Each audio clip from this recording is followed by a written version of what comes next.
వనిత అదేవిధంగా ఆనాడున్నటువంటి తెలంగాణ రైతాంగ సాయుధ పోరాటంలో పాల్గొని అప్పుడున్నటువంటి భూస్వాములను పెద్దంతాలను గడగడలాడించినటువంటి తెలంగాణ వీరవనిత చాకలి ఐలమ్మ గారి యొక్క కార్యక్రమాన్ని చేస్తున్నాం. ఇటు కార్యక్రమాన్ని ఉద్దేశించి కవి పండితుడు భూరోజు గీతాన్ని మాట్లాడవలసిందిగా సాధారణంగా ఆహ్వానం పలుకుతా ఉన్నాం.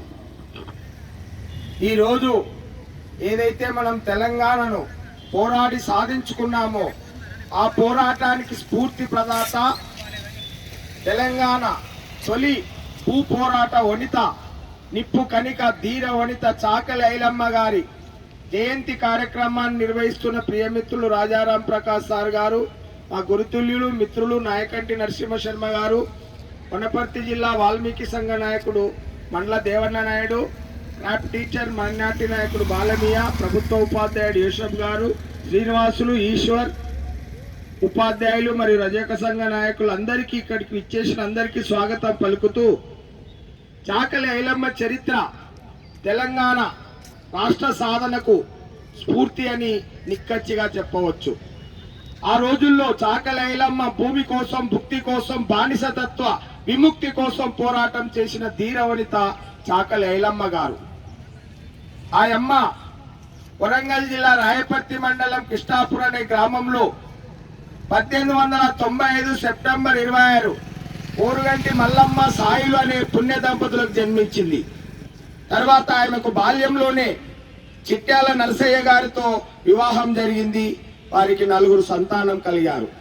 ఆ రోజుల్లో వారి కుటుంబం రజక వృత్తిని చేస్తూ బ్రతుకుతున్న కాలంలో అప్పటి దొర కొండలరావు గారి తల్లి జయప్రదాదేవి వీళ్లకు భూమి 40 ఎకరాలు కౌలుకిచ్చుకుంటే ఆ భూమిలో తన వృత్తిని చేస్తూ పంటలు పండిస్తే ఆనాడు పట్వారి తెలంగాణ రజాకర్లకు నిజాంకు కొమ్ము కాచే పట్టవారి పటేలు భూస్వామి కామందులు వీళ్ళ కుటుంబంపై అక్కసుతో ఆ అమ్మ భూమి శిస్తు చేస్తుంటే శేషగిరి తన పొలంలో పని చేయాలని ఆదేశిస్తే ఆ అమ్మ చేయనంటే ఆ భూమిని ఆక్రమించుకుంటే అప్పటి ఎవరు తెలంగాణ భీష్మపితామహుడు కొండా లక్ష్మణ్ అంటే కొండా బాపూజీ లక్ష్మణ్ బాపూజీ గారు ఆ కోర్టులో ఆ కేసును గెలిపిస్తారు.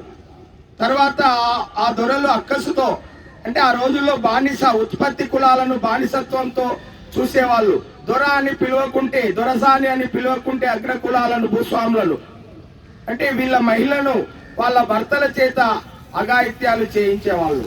ఆ విధంగా బానిసత్వం భూస్వామ్యతత్వం అంటే పనివాటలకు విలువ ఇచ్చే కాలం కాదు. కమ్మరి కుమ్మరి వడ్రంగి సాకలి ఇలాంటి వాళ్ళను నా జీవితం కూడా ఇలాంటి సంఘటనలు జరిగాయి. మా ఊర్లో మేము కమ్మర పని చేస్తుంటే డబ్బులకు వెళ్తే కమ్మరోడా రేపురా అన్నోడు ఉన్నాడు, కమ్మరయ్య రేపురా అన్నోడు అంటే ఉత్పత్తి కులాలను శ్రామికులను గౌరవించే అంటే ఆ గుణము వాళ్ళలో భూస్వాములలో ఉండదు. హీనంగా బానిసత్వంగా చూస్తారు. అలాంటి ఆనాటి సమాజంలో చాకలి ఐలమ్మ గారు ఈ దొరలను ఏ విధంగా ఎదిరించాలని పోరాటం చేస్తుంది. ఆ శేషగిరిరావు భూమిని ఆనాటి కమ్యూనిస్టు నాయకులు ఆరుట్ల రామచంద్రారెడ్డి, చెకిలం యాదగిరి, తర్వాత భీమిరెడ్డి నరసింహారెడ్డి గారు ఇవరకు సహకరిస్తే అక్కడ పంట పండించి ఆ పంట ధాన్యాలను ఇంటికి బస్తాలను మోయడం జరుగుతుంది. ఈ విధంగా చాకలి ఐలమ్మ పోరాటాన్ని అప్పటి నిజాం కింద పనిచేసే ఎవరు అంటే రామచంద్రారెడ్డి దేశ్ముఖ్ అంటే ఆయన ఏం చేస్తాడంటే ఈమె కుటుంబంపై పగగట్టి శేషగిరిరావు వీళ్ళందరినీ వీళ్ళ కుమార్తెను వాళ్ళ కళ్ళ ముందరనే అఘాయిత్యం సోమ నరసమ్మపై అఘాయిత్యం చేయడం జరుగుతుంది. కనుక చాకలి ఐలమ్మ అరే ఈ దొరలు మాపై ఇంత చేస్తున్నారు అఘాయిత్యాలని తెగించి ఇంకా గత్యంతరం లేదని రోకల్ బండ తీసుకొని కమ్యూనిస్టులను వెంట పెట్టుకొని వాళ్ళను ఊరి నుండి తరిమి కొడుతుంది.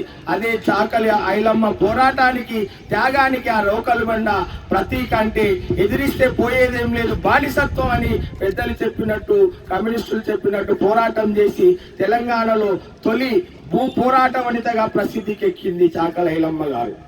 కనుక అటువంటి ఐలమ్మను ఆ రోజుల్లో చివరికి ఆమె కుటుంబం పైన దాడి చేసి ఆమె కుమారులను చంపడం జరుగుతుంది.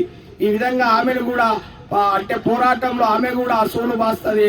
చివరికి అంటే పోరాటం చేసి అలసిపోయి ఆమె కుమార్తెలను అఘాయిత్యం చేస్తారు, పిల్లల్ని అంటే చంపేస్తారు. కనుక ఆ దుఃఖంతో కుంగి 1985 సెప్టెంబర్ 10న ఆమె మరణిస్తుంది.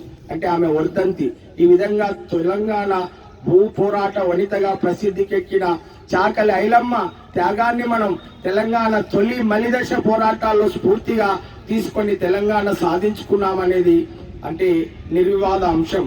కనుక అటువంటి ఐలమ్మ పోరాటాలను మనం మన తెలంగాణ ప్రభుత్వం సాధించుకున్నాక అప్పటి ప్రభుత్వం ఆమె జయంతిని అధికారికంగా ఈనాటికి అంటే తెలంగాణ సాధించుకున్నప్పటి నుంచి ఆమె జయంతిని అధికారికంగా నిర్వహిస్తున్నాం. కనుక అటువంటి త్యాగమూర్తి, పోరాట స్ఫూర్తి ప్రదాత, త్యాగశీలి అయిన మాతృమూర్తి చాకలి ఐలమ్మ గారిని మనం ప్రతి పోరాటంలో అన్యాయాల అక్రమాలపై ఆమెను స్ఫూర్తిగా తీసుకొని ఈనాడు కూడా తెలంగాణలో జరుగుతున్న వివిధ భూస్వామ్య పోరాట అంటే అగ్రకులాల అహంకారంపై పోరాటాలు చేయాలని తెలియజేస్తూ ముగిస్తున్నాను. జోహార్ చాకలి ఐలమ్మకు, జోహార్ జోహార్, జోహార్ చాకలి ఐలమ్మకు, జోహార్ జోహార్. కొనసాగిద్దాం మహనీయుల ఆలోచన విధానాన్ని, కొనసాగిద్దాం మహనీయుల ఆలోచన విధానాన్ని. జై తెలంగాణ, జై తెలంగాణ.